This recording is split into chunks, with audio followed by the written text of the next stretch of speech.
Hello everyone, welcome to our channel Education Hotspot.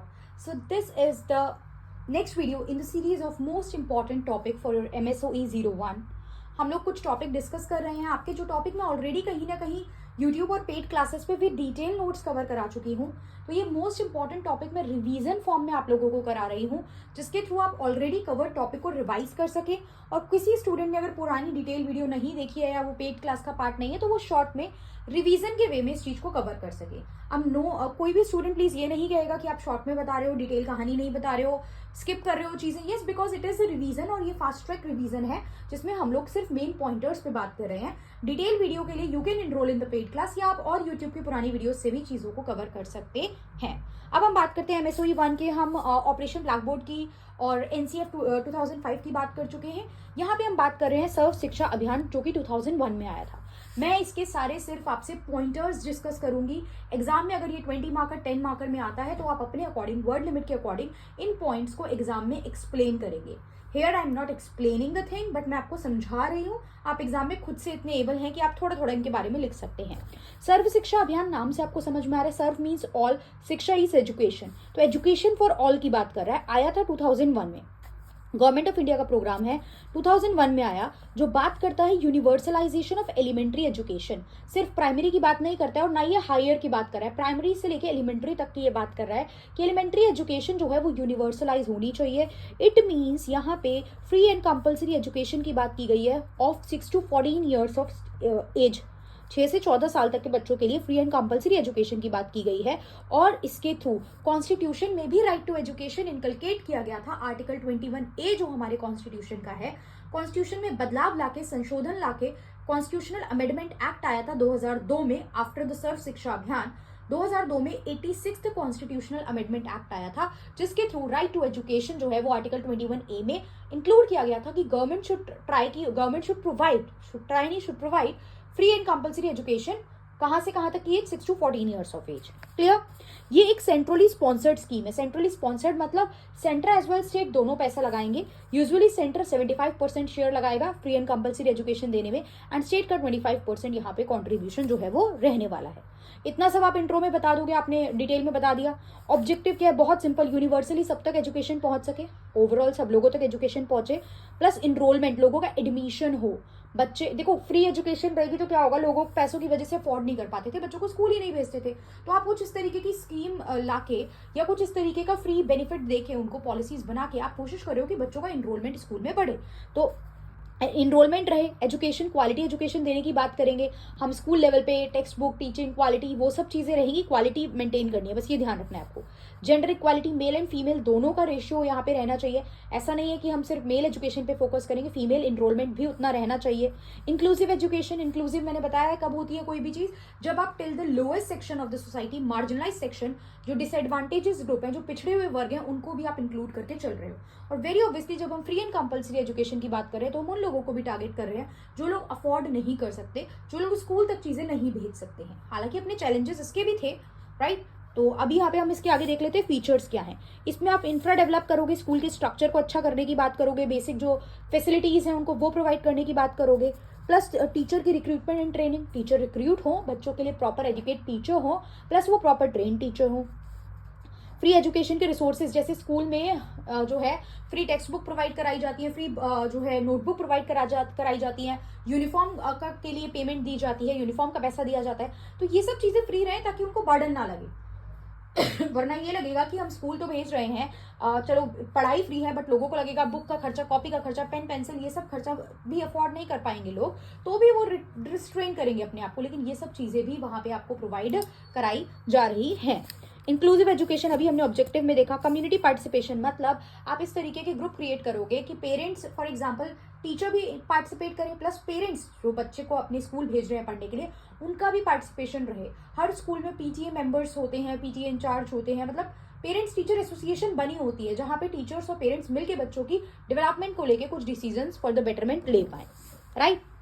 Gender sensitisation मतलब gender को लेके भी आपको थोड़ा ये रहना है न्यूट्रल, मेल एंड फीमेल दोनों पे हमें इक्वली फोकस करके चलना है।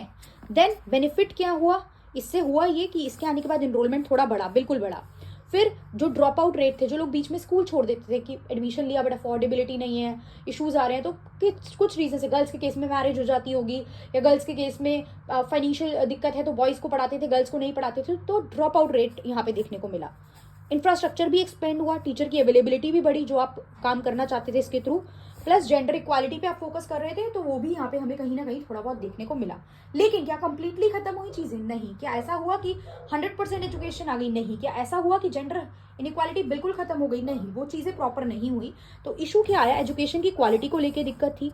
इंफ्रास्ट्रक्चर आप बिल्डअप तो कर रहे हो लेकिन उसको मेंटेन करना इज अ डिफिकल्ट टास्क, ये इश्यूज आ रहे थे इसमें। टीचर की शॉर्टेज हो रही थी और ट्रेन भी प्रॉपरली करना as per the student needs, तो टीचर ट्रेनिंग के इशू आ रहे थे, टीचर्स की शॉर्टेज थी एज पर द स्टूडेंट।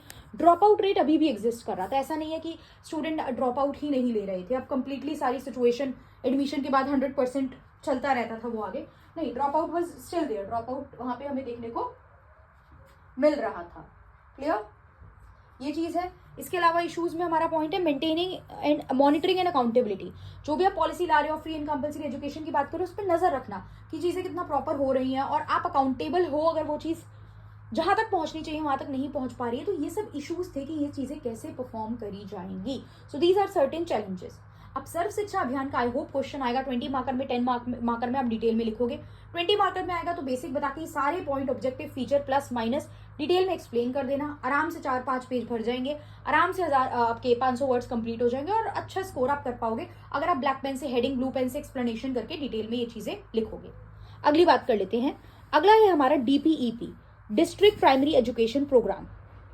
अभी तक हम देख चुके थे इससे पहले NCF 2005 वीडियो में, उसके अलावा हमने देखा था ऑपरेशन ब्लैक बोर्ड, फिर हमने देख लिया अभी सर्व शिक्षा अभियान, अब हम देख रहे हैं DPEP। शॉर्ट में समझ लो, डिस्ट्रिक्ट प्राइमरी एजुकेशन प्रोग्राम क्या है? जो ऐसे डिस्ट्रिक्ट जो अंडर डेवलप्ड हैं, ऐसे डिस्ट्रिक्ट जहां तक डेवलपमेंट नहीं पहुंची है, वहां पे हमें क्या पहुंचाना है? वहां पे हमें डेवलपमेंट पहुंचाने की बात करनी है। तो ये गवर्नमेंट ऑफ इंडिया ने 1994 में, सर्व शिक्षा अभियान से भी पहले आया था। सर्व शिक्षा अभियान इसका ब्रॉडर रूप है, पहले ये आया है 1994 में। इसको कुछ इंटरनेशनल एजेंसी जैसे कि world bank, UNICEF, European union, ये सब लोगों से भी सपोर्ट मिल रहा था। ये लिख के अंडरलाइन कर दोगे तो एग्जामिनर को समझ में आ जाएगा कि हाँ भैया बच्चा पढ़ के आया है, फालतू नहीं फेंक रहा है बच्चा, कुछ भी कहानी नहीं लिख रहा है, पढ़ के आया। अगर आप ये पॉइंट लिख के अंडरलाइन कर दोगे तो। प्लस ये फोकस कर रहा है ऐसे डिस्ट्रिक्ट को जिनमें लिटरेसी रेट कम है और जो अभी उतने ज्यादा डेवलप नहीं है। बातें इसमें भी वही सब रहेंगी। ऑब्जेक्टिव क्या थे? यूनिवर्सल एक्सेस रहे एजुकेशन का। देखो कोई डिफरेंस नहीं है, वही पॉइंट है, एक्सप्लेनेशन वही देनी है, क्योंकि आ तो सब अल्टीमेटली एजुकेशन सब तक पहुंचे, फेयर रहे, जेंडर न्यूट्रल रहे, ये सब चीजों के लिए है ना। तो 1994 में आया था, तो ये सिर्फ ऐसे डिस्ट्रिक्ट के लिए आया था जो अभी अंडर डेवलप्ड है, जिन पे पढ़ाई लिखाई नहीं पहुंच पा रही है, लिटरेसी रेट बहुत कम है। बाद में देखा गया कि नहीं, हम इसको और एक्सपेंड करते हैं, तो 2001 में उसको एक नए नाम से आपके सामने लाया गया, सर्व शिक्षा अभियान, जो हर जगह एजुकेशन को सब तक पहुंचाने की, 6 to 14 फ्री एंड कंपल्सरी पहुंचाने की बात कर रहा था। तो DPEP के बाद एक तरीके से DPEP का ब्रॉडर फॉर्म हमें सर्व शिक्षा अभियान देखने को मिलता है। तो ऑब्जेक्टिव कहीं ना कहीं सेम ही देखो, यूनिवर्सल एक्सेस और इनरोलमेंट रहे, ड्रॉप आउट रेट, जो बच्चे एडमिशन लेते हैं फिर विड्रॉ कर लेते हैं वो कम हो, जेंडर इक्वालिटी रहे, क्वालिटी इंप्रूव हो, डिसएडवांटेजेस ग्रुप, जो पिछड़े हुए ग्रुप्स हैं, जो अंडर प्रिविलेज ग्रुप हैं ऑफ द बैकवर्ड डिस्ट्रिक्ट, उनमें इंप्रूवमेंट पहुंचे, ऑब्जेक्टिव थे। Features, decentralise planning, till the lowest level district तक चीजें जाएं। लोकल गवर्नेंस की बात हो कि जो बिल्कुल लोकल लेवल तक गवर्नेंस है वो पहुंचे।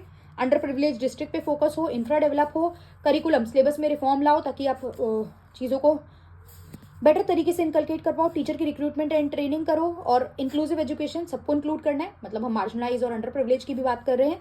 प्लस कम्युनिटी पार्टिसिपेशन, मतलब जो विलेज लेवल पे लोग हैं उनको भी पार्टिसिपेट कराओ, सो दैट कंट्रीब्यूट कर पाए वो भी, और वो भी इस चीज़ों को समझ पाए और अवेयर रह पाए इस चीज़ों के बारे में। प्लस ये एक प्रीकर्सर है SSA का, राइट, या SSA सक्सेसर है इसका, ये हम बोल सकते हैं। अब अगर ये 20 नंबर में आता है DPEP, आप बोलोगे यार सिर्फ मीनिंग और ऑब्जेक्टिव से क्या काम चल जाएगा? तो नहीं, फायदे और नुकसान लिखो, जो SSA के लिखे हैं वही इसके लिखो। हाँ क्वालिटी बढ़ी, हाँ ड्रॉप आउट में इंप्रूवमेंट हुआ, यूनिवर्सल एक्सेस हुआ, gender equality I, but yes drop out अभी भी एग्जिस्ट कर रहा था, बट येस अभी भी उसको कैसे मेंटेन करेंगे हम डिस्ट्रिक्ट लेवल पे, अभी तक 100% रीच पहुंचाना, ये सब इश्यूज एंड चैलेंजेस भी थे। तो वही सेम चीज है। I hope you are understanding, मतलब इतना हमारा बेसिक फंडा क्लियर है कि हमें कैसे इस चीज को प्रेजेंट करना है अगर ये 20 नंबर में आता है तो। क्लियर? इस वीडियो में हमने कवर करा सर्व Shiksha Abhiyan 2001 and after that we have covered the topic of the DPEP district DPEP था, right, district primary education programme was the topic जो हमने कवर करा। ये प्राइमरी एजुकेशन पे फोकस कर रहा है डिस्ट्रिक्ट लेवल पे, और वो ओवरऑल एलिमेंट्री एजुकेशन की बात कर रहा है ऑल द लेवल पे। This is the difference. Done. Okay, I hope तो चीज़ें समझ में आ गई। ये 4 टॉपिक हमने मोस्ट इंपॉर्टेंट रिविजनरी टॉपिक में भी हमने ये करा है।